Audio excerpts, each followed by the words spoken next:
यह वीडियो गंगा सागर जाने वाले साधुओं पर केंद्रित है, खास तौर से नगा साधुओं पर, जिनसे जाकर मैं खुद मिला और वही आपको दिखाने जा रहा हूँ। नगा साधुओं का जीवन अत्यंत पवित्र और रहस्यमय होता है। उनकी दीक्षा कैसे होती है और वो जो अपने शरीर पर भस्म लगाते हैं वो कैसे बनता है। भस्म वाली बात नगा साधुओं ने नहीं बताई, एक विशेषज्ञ ने बताया। वो मैं आपको इस वीडियो के अंत में दिखाने जा रहा हूं। और एक साध्वी से बातचीत हुई, संक्षिप्त बातचीत, वह भी आपको सुनाने जा रहा हूं। नमस्कार, मैं हूं विनय बिहारी सिंह। मेरे YouTube channel tea break with Vinay Bihari Singh पर आपका बहुत बहुत स्वागत है।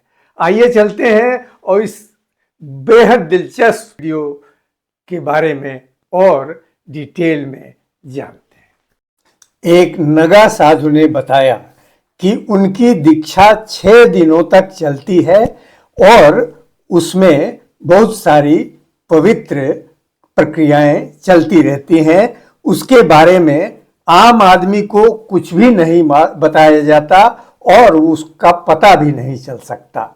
इसके अलावा वो पूरे जीवन में कैसे ब्रह्मचर्य जीवन का पालन करें, उसके लिए एक शारीरिक प्रक्रिया करा दी जाती है ताकि जीवन भर वो किसी भी डिस्ट्रैक्शन से मुक्त रहें। कई ऐसे साधु हैं जो अनाज खाते ही नहीं, दिन में एक मुट्ठी सूखा फल ले लेते हैं, पूरा दिन उसी तरह बीत जाता है। रात में भी हल्का फुल्का एक मुट्ठी से भी कम सूखा फल खाते हैं और इस तरह वो बिना अन्न के, और कई बार फल भी खा लेते हैं। तो इस तरह वो अपना जीवन बिना अन्न के गुजारते हैं और इसी तरह वो पूरी ठंड में भी रहते हैं। इनके लिए मैंने देखा, मैं कई घंटे तक उनके साथ रहा।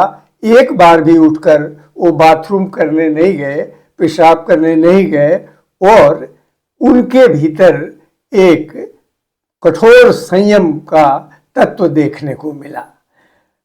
दूसरी बात कि अनेक नगा साधु गांजा पीने के शौकीन है और उनका कहना है कि गांजा पीने से उनका मन और शरीर निरंतर ईश्वर की भक्ति में लगा रहता है।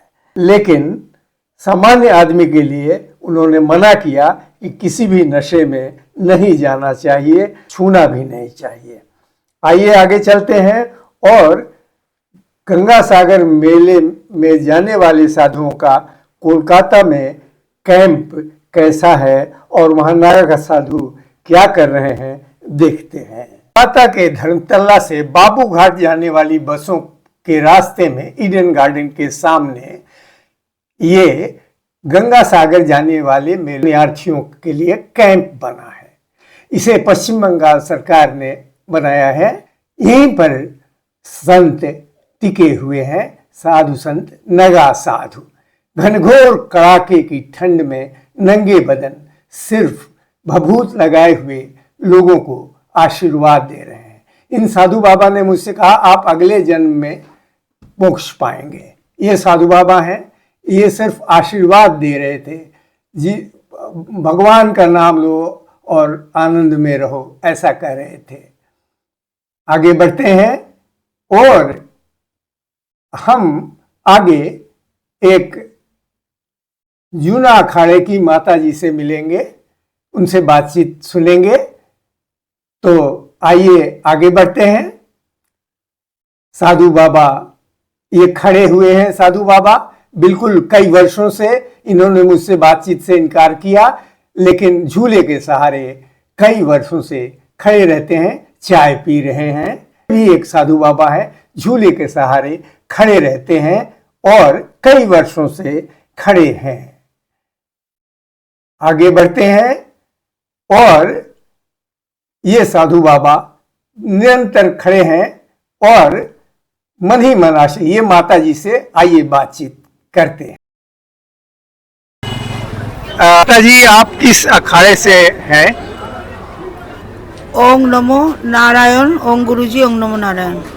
हम जूना अखाड़ा है दुर्गापुर तीनाथ आश्रम दीक्षित। अच्छा अच्छा माता जी, ईश्वर को पाने के लिए आम आदमी को, सामान्य आदमी को क्या करना चाहिए? साधना হচ্ছে শ্রেষ্ঠ। সাধনা করলে ঈশ্বরকে দেখতে পাবে। সাধনা যদি ঠিকমতো করা যায় ঠিক দেখতে পাবে। अच्छा, কেউ রুখতে পারবে না।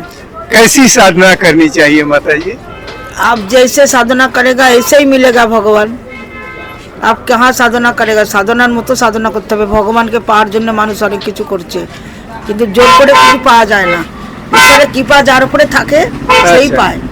माता जी कह रहे हैं कि ईश्वर की कृपा जिस पर होगी वही वही पाएगा, हाँ, दूसरा पाएगा। नहीं पाएगा। अच्छा अच्छा। और माता जी आप कितने दिन से, कब से आप साध्वी हैं? हम 9 साल से लड़की छोटा से पाल साधना करती है। अच्छा, आप मूल निवास आपका कहाँ है? पहला तो हम काली बाई का साधना करता है तारापीठ में, अच्छा और एक तो सन्यासी हो गया। अच्छा। शिव का साधना करेगा। जी, सनातन धर्म अच्छा। बड़ा धर्म है। तो आप ओम गुरुजी ओम नमो नारायण। माता जी ने आगे बोलने से, हमारे प्रश्नों का जवाब देने से मना कर दिया। ये एक बाबा आशीर्वाद दे रहे हैं। ये एक साध्वी अपने कैंप में आगे बढ़ते हैं। एक साधु बाबा, इनके कैंप में किताबें, धार्मिक किताबें रखी हुई हैं। ये बाबा कह रहे हैं ले लो, फोटो ले लो, लेकिन दूसरे बाबा कह रहे हैं नहीं नहीं, फोटो मत लो। आगे बढ़ते हैं।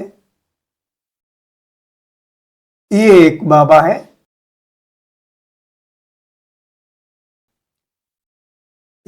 ये बाबा भक्तों को आशीर्वाद दे रहे हैं, निरंतर आशीर्वाद देते हुए, और शरीर पर भभूत लगाए हुए आगे आपको मंत्रोच्चार करते हुए और पूजा पाठ कराते हुए एक दृश्य मिलेगा। और ये दुकान है मालाओं की। ये बाबा बिल्कुल उसी तरह, नागा बाबा, ये बच्चा मुझसे टीका लगा के दान देने को कह रहा था। आगे खाना, मुफ्त में खाना।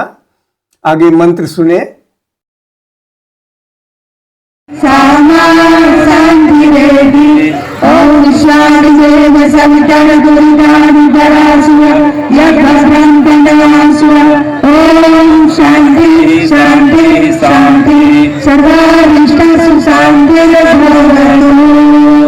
मस्ती से लगा लीजिए और उस प्लेट में छोड़ दीजिए जिसमें आपने अभी अभी पूजा की।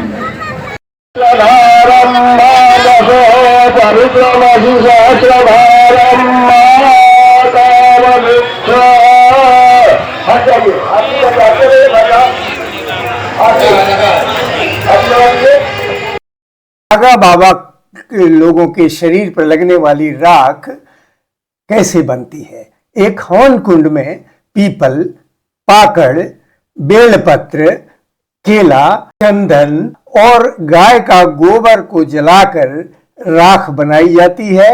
इस राख को छानकर कच्चे दूध में मिलाकर लड्डू बनाया जाता है। इस लड्डू को 7 बार आग में तपाकर फिर कच्चे दूध से बुझाया जाता है, और इस प्रक्रिया में निरंतर मंत्र पाठ होता रहता है। तब जाकर यह राख शरीर पर लेप करने लायक होती है। नमस्कार।